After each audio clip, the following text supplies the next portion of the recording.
Hello, everyone, and welcome to the Williamson County Sports Connection. I'm Jack Daniels, your host, and with me for today's show is the assistant principal at Franklin High School, Jason Eubanks.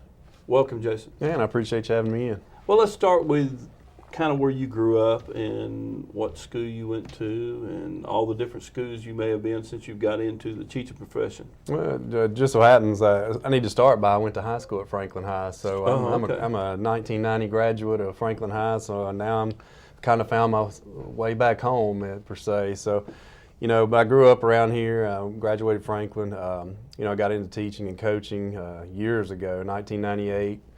Started for me out at Fairview High School and spent 3 years there coaching and teaching, and went over to Heritage Middle because I was building a home in the area, and started several of the athletic programs there and taught there, and worked my way up to Independence High School, and was the head football coach at Independence for several years, and then bounced over to Centennial and worked a couple years there, athletic director, and started grooming myself for a leadership role those last few years, and then Miss Dickerson gave me a chance this summer to be a part of her staff, and so here I am at Franklin High. Well, let's kind of go back to when you were at Heritage Middle. I remember getting some emails and phone calls from you every now and then about certain aspects of the field, and when to put on the fertilizer, or when to top dress the sand, and those type of things. But being a high school football coach, you got to do a little bit of.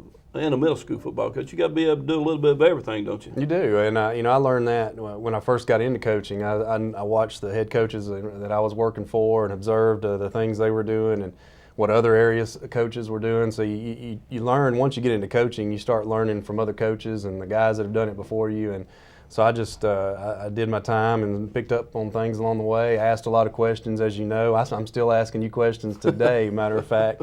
But you ask questions, you observe, you learn, you listen, you watch, and that's what I did over the years, and it's helped me along the way, not only in coaching but in teaching and now in a leadership role. So going into an assistant principal's job, do you still have to get out there and mow a football field every now and then? No, I haven't been mowing the fields in a while. Now, it's not to say that I won't do it. Right. And Coach Webb may watch this and be asking me here come this summer to help him out, and that's fine. I don't mind mowing. I kind of miss those things. Mowing to me was stress relief. I enjoyed being out there with the hum of the mower and just relaxing. So there's certain things that I miss, and even though some may, consider it hard work, I've never shied away from hard work, but certain things I miss, and mowing wasn't too bad for me, so yeah, I'd jump on the mower in a heartbeat. Mm-hmm. So how is the new job? Man, it's phenomenal. It's everything and more than what I thought, what I expected and what I thought it would be. I worked for a great team, Miss Dickerson and the other assistant principals there at Franklin High, and the teachers. It's been a blessing for me, and like I said, it's home for me. I have a tremendous amount of pride in Franklin High School. I always have. Even when I was coaching in other programs in the county, you're coaching at Independence and Centennial, and you're playing Franklin all the time. Down deep in your heart, you still have a love for your old school, and. But I told everybody, used to I cheer for Franklin every night but one, and or maybe two sometimes during the season. Sure. But now I'm home and I'm loving it, and I just appreciate the opportunity I've been given.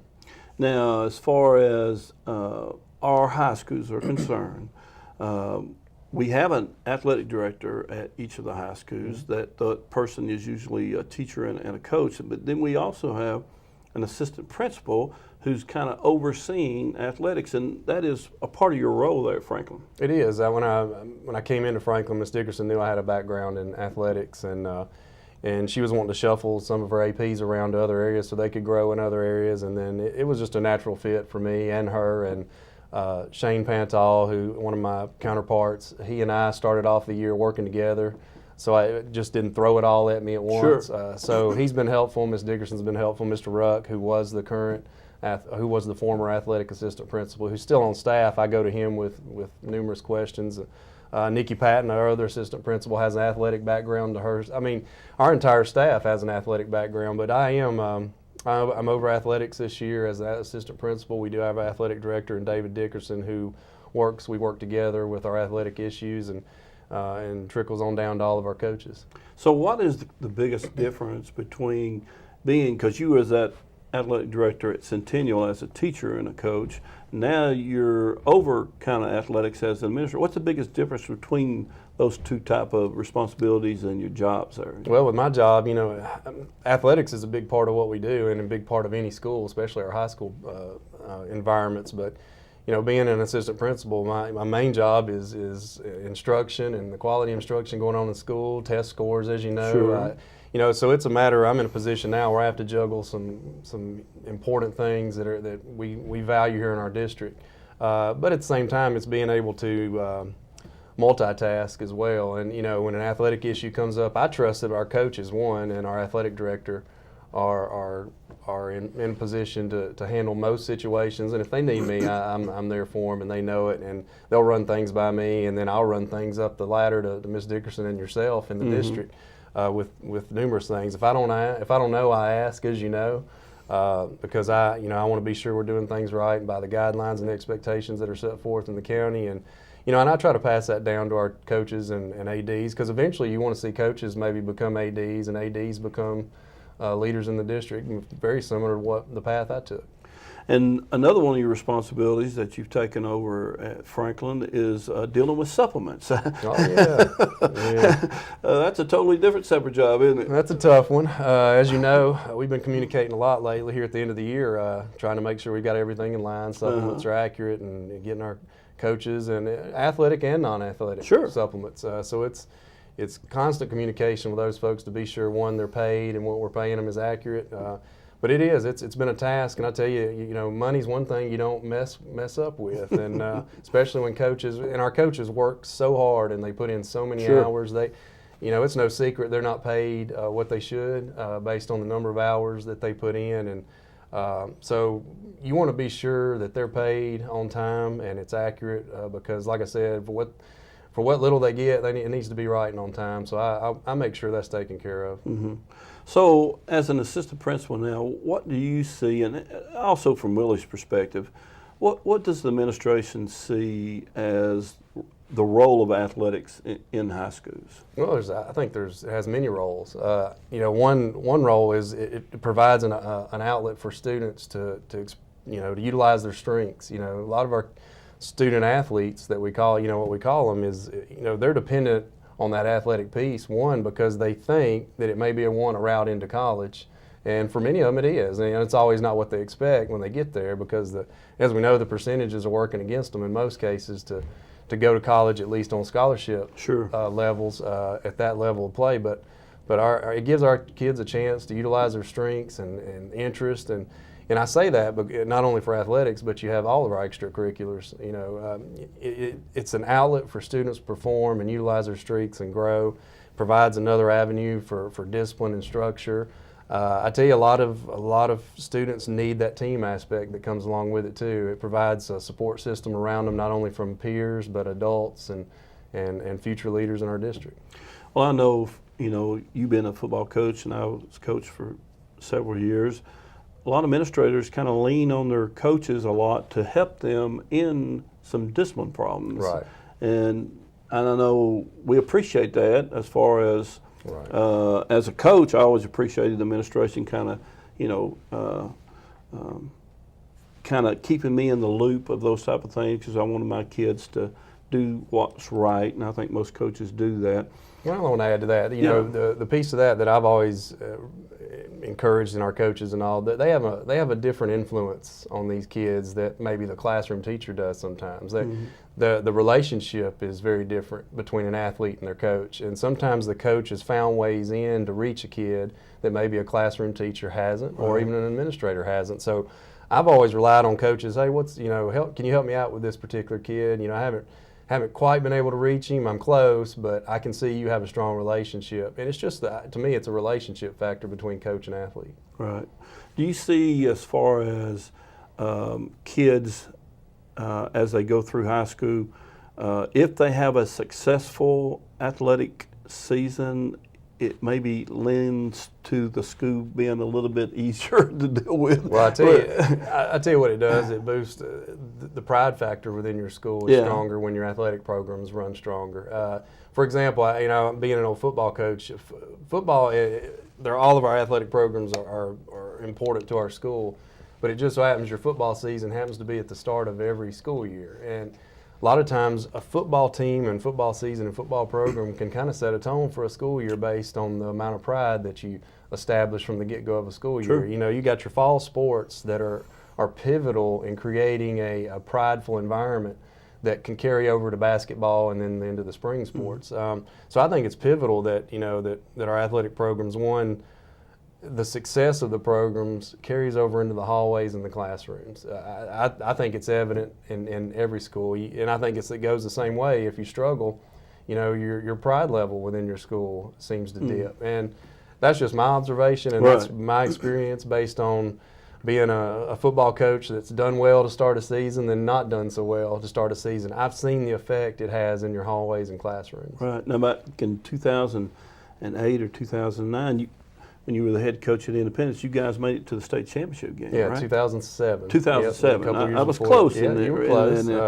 And that school year, you noticed a change or a difference in maybe previous ones? It was, and I tell you what was different about Independence, my experience there is we were a new school. Right. You know, and the year before we had our first senior class, so in 2007, our juniors were now seniors, and so it was still a relatively new program. The excitement was there just because of being a new school. A lot of times that it starts off strong, but then they want to just kind of get a feel for how things are going to go. And but to win and win in the fashion we did in 2007, it created almost a monster in itself because I mean, one, the pride factor skyrockets through the roof, but then from year to year, the expectation level is that you're going to be there every year, and obviously that's tough to come by. Sure. And, but it played a huge factor in the environment of our school, and I would say if you asked anybody that was there at that time, they would all agree that it greatly impacted probably the entire school year and even into the following years.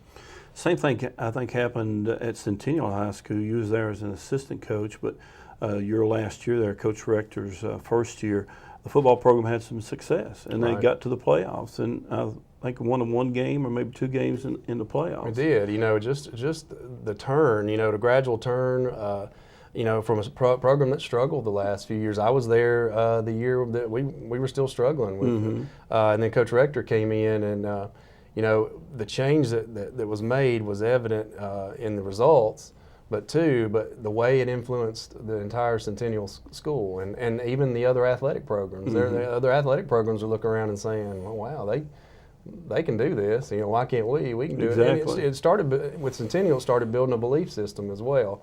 For the longest time, they just didn't believe. You know, and that was a fight we were constantly fighting. You know, getting the kids to believe that they were good enough, they can be good enough, they can be better, and fighting through that. And now, you know, I've seen signs. You know, last few years and even up through this year with Coach Rector and and other programs at Centennial, those kids are believing that they can compete.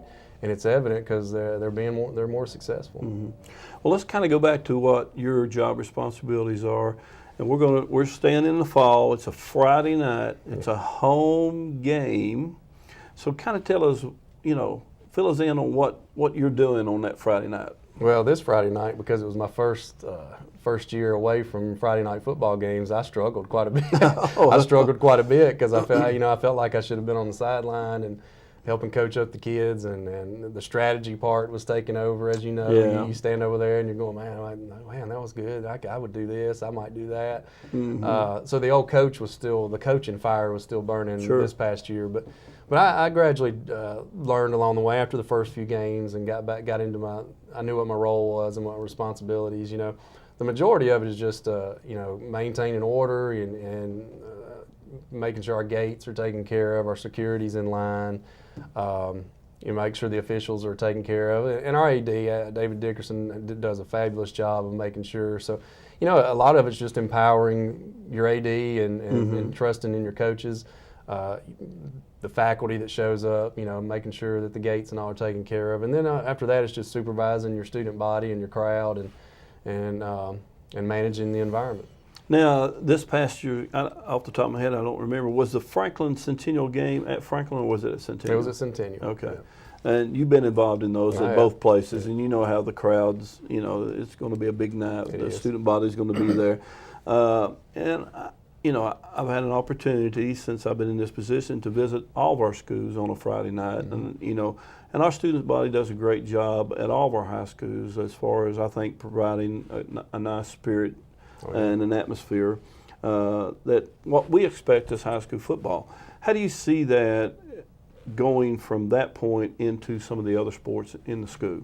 Well, I think, again, it starts with your student body, and it differ. You know, the kids differ from year to year. You never know what your senior group from year to year is going to bring to the table, and you're almost curious to see what they're going to do. And you kind of pick up on things during the fall sports with how the rest of the year is going to go, and they kind of set the tone. But I tell you what you notice too over time, and I've noticed it here at Franklin, even when I was at Centennial Independence, the kids start developing these traditions of how to display their spirit, and it's passed down from class to class, and they maintain some of those. But again, every group's different, and they want to be creative and come up with their own legacy to leave behind. So, the programs do. Like I said, the fall sports have their own identity, and then it kind of carries over into winter and spring, and the student bodies are the ones that drive that spirit factor. And like I said, they're all different and try to be unique from one another, but they want to maintain some of those traditions. Right. Well, we know that as far as Williamson County is concerned, and most of the schools that I've been associated with in other districts, that the athletic department is self-supporting. I mean, they're not getting monies from central office to buy the shoulder pads or pay the officials or travel. So you have to have good fundraising from your booster club. You have to have good ticket sales on a Friday night and whatever. So what happens if you have bad weather on a Friday night? Well, if you have bad weather on one Friday night, you can usually overcome. But multiple Friday nights, you better have some money saved up from the previous years, and you better be thinking about promoting some basketball events in the winter. We are driven by Friday night gates, and it's no secret. Even our non-revenue coaches, most of our coaches understand where the bread is usually buttered, per se. Sure. Because we're dependent on our community support, whether it comes from gate money and fundraising, you name it. But without those gates, we'd be in a bind. And even with our gates, the expense that comes in, that comes into play with our athletic programs now, and it's just growing every year. Security, officials. Everything seems to go up all the time, and without gates, successful gates, it'd be very difficult because fundraising. There's so many teams in our schools that are fundraising, and they have to survive. The communities are bombarded all the time, from one program to the next, and eventually you worry that your community can't support every program, even though they want to. But they just eventually run out of those funds to be able to support everyone. It seems like I've had a couple of opportunities to deal with Franklin High School Booster Club, and it seems like you have a pretty active athletic booster club. Oh, I'd agree. That's the one thing I learned was right when I got to Franklin High this summer and started into the fall is I recognized right away the tremendous amount of support. Right. And as you know, it is a key component. The community and the support is such a vital, it's a lifeline because we don't receive funds from the district or the state. We are self-sufficient. We're dependent on the community for those gates and their fundraising efforts. And Franklin is blessed to have a community that supports their programs tremendously, and we're fortunate enough to be in that situation.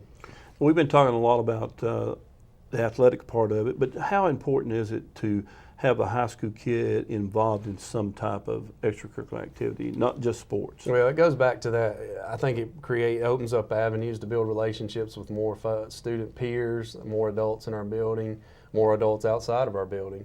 It creates, I think, the team bond. You look at our band. There's no secret that Franklin High's band is what we consider the best band. Well, we are the best band in the state based on our awards, and we're even competing on national level. But everything from our band to our tennis team, and bowling, it creates an avenue for kids to bond with each other, learn to depend on each other, work with each other, because that's what life's going to be about when they walk out of our doors. They're going to have to go out and work and find employment, and start a family and learn to get along with people and work with people and how to overcome adversity.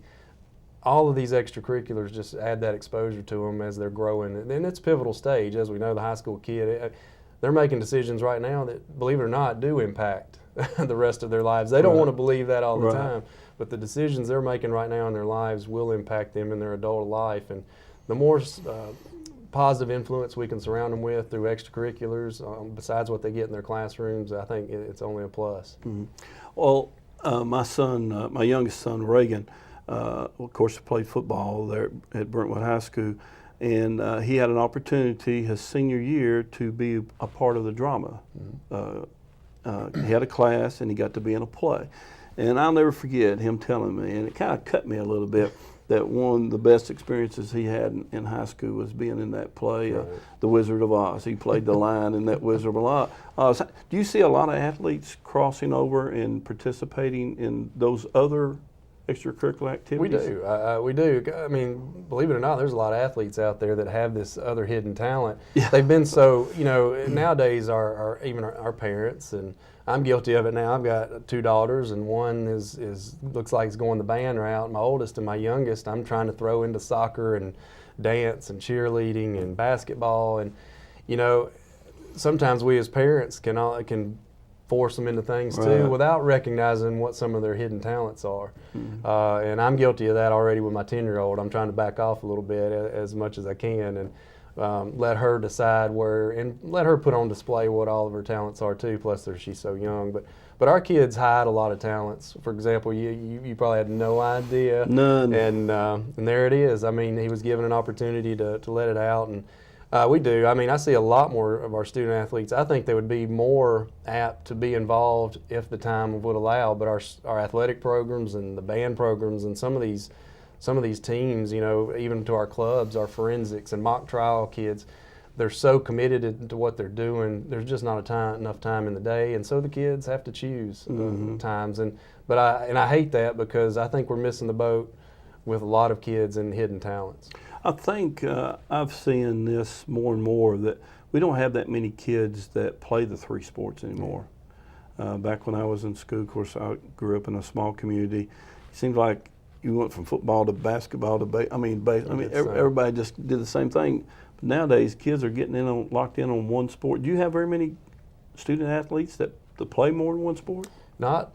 The 3-sport athlete is hard to find nowadays. I mean, I'm guessing we've still got a few, but you talk about a young man or a young lady that's juggling 3 different sports, probably trying to juggle a quality education, and, as well as maybe even try to maintain a job. I mean, like I said, there's so much time in a day, and those kids, I don't know how they do it if they're trying to juggle 3 sports. Two is quite a bit, and depending on which programs you're a part of.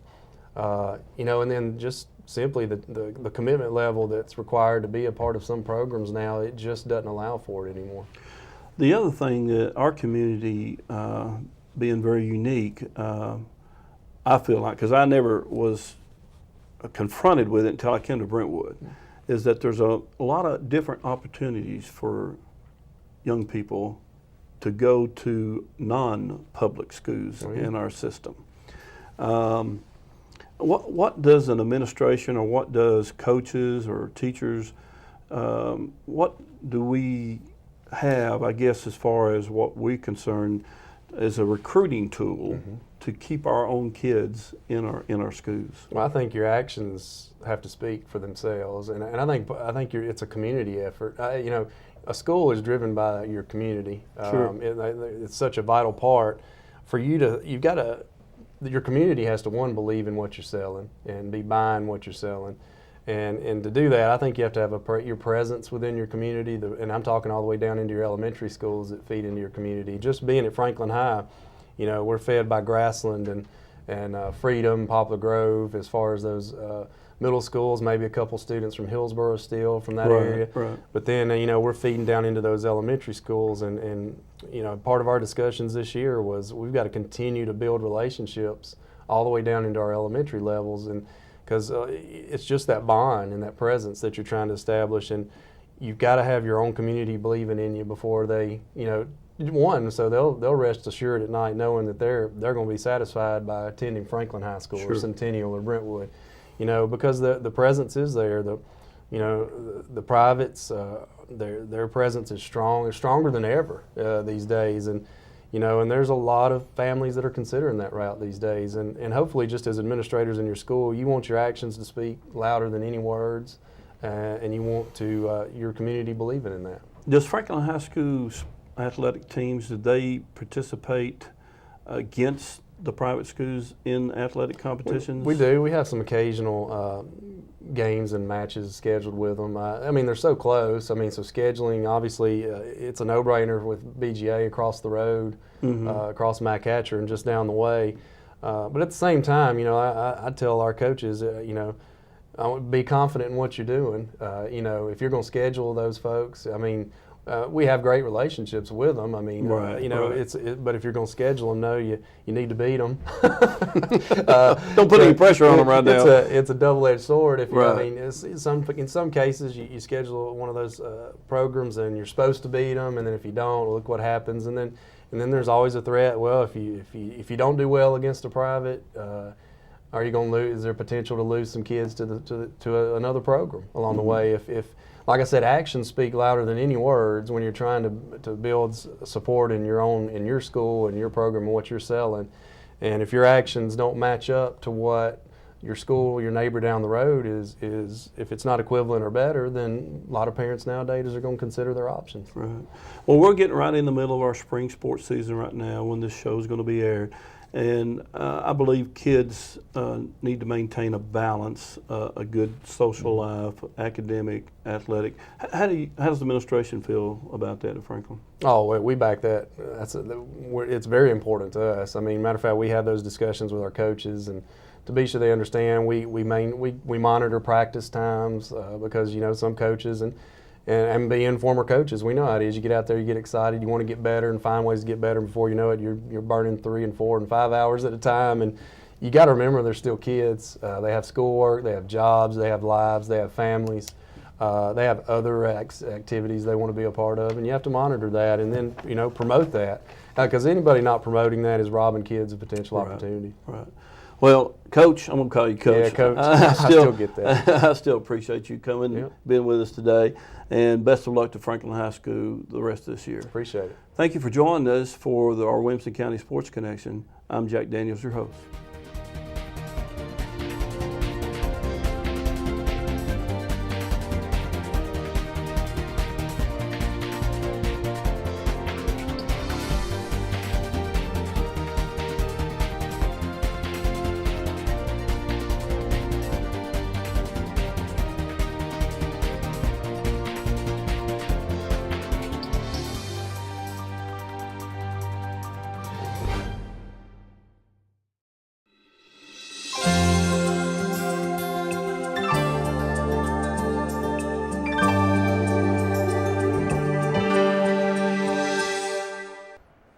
Homework.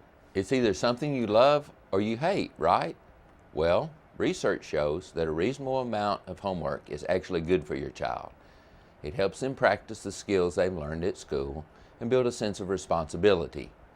But how can you keep homework from being a battleground at your house? Try some of these tips.